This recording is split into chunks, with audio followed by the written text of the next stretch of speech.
সংবাদটা যখন আপনার কাছে গিয়ে পৌঁছবে, আমি জানি সুপ্রভা দেবী, আপনি তখন ভীষণ ব্যস্ত। দম ফেলবারও ফুরসত নেই আপনার। কাম কষ্টের মতো আনন্দমাখা কষ্টে আপনি তখন গেরস্থালি সামলাচ্ছেন। নিজস্ব পুরুষকে ঘিরে আপনার অতীব সাধের জান্নাতুল ফেরদাউস। খোপার সাথে জরুরি কাজ সারতে সারতেই নিতান্ত অবহেলায় সংবাদটা শুনবেন আপনি। এবং আমি জানি সুপ্রভা দেবী, শুনতে শুনতেই বিদ্রূপের হাসিটুকু হাসতে বিন্দু মাত্র ভুল হবে না আপনার। কেননা ওই একটাই মাত্র হাসি আপনি শিখেছিলেন জীবনে। সংবাদটা শুনে কিছুই এসে যাবে না আপনার।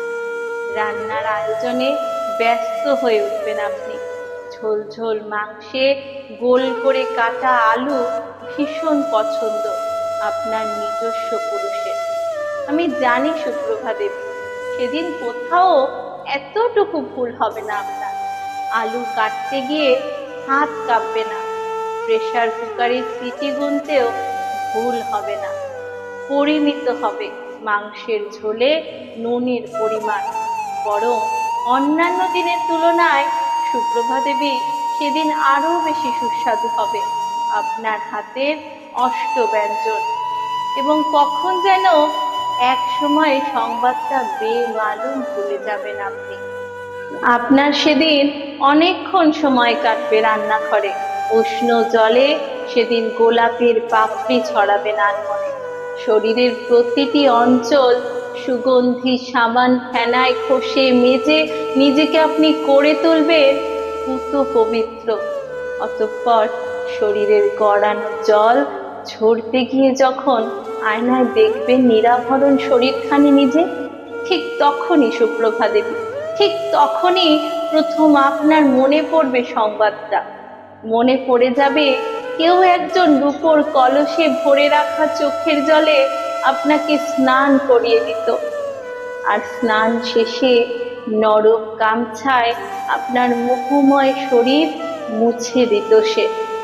এবং ঠিক তখন থেকেই আমি জানি সুপ্রভা দেবী, আপনার মুখ থেকে মিলিয়ে যেতে শুরু করবে ঠোঁটের কোণায় ঝুলে থাকা সেই হাসি। আপনার ভালো লাগবে না কিছুই। দম বন্ধ হয়ে আসতে থাকবে আপনার পাগলের মতো।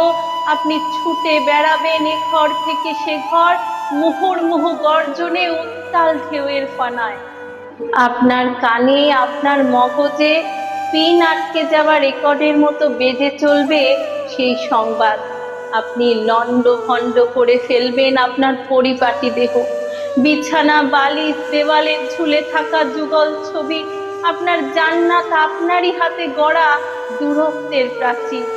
অতঃপর রাত গভীর হয়ে গেলে শুনশান আপনার নিজস্ব পুরুষ যখন পাশ ফিরে শোবে নিশ্চিন্তে, আমি জানি সুপ্রভা দেবী, পরিপাটি বিছানা ছেড়ে সবার অলক্ষ্যে আপনি চোখের জলে ভাসতে ভাসতে চলে আসবেন এইখানে, যেখানে একলা আমায় রেখে গেছে ওরা, যেখানে আমি সব কিছু ভুলে শান্তিতে ঘুমাবো অনন্তকাল।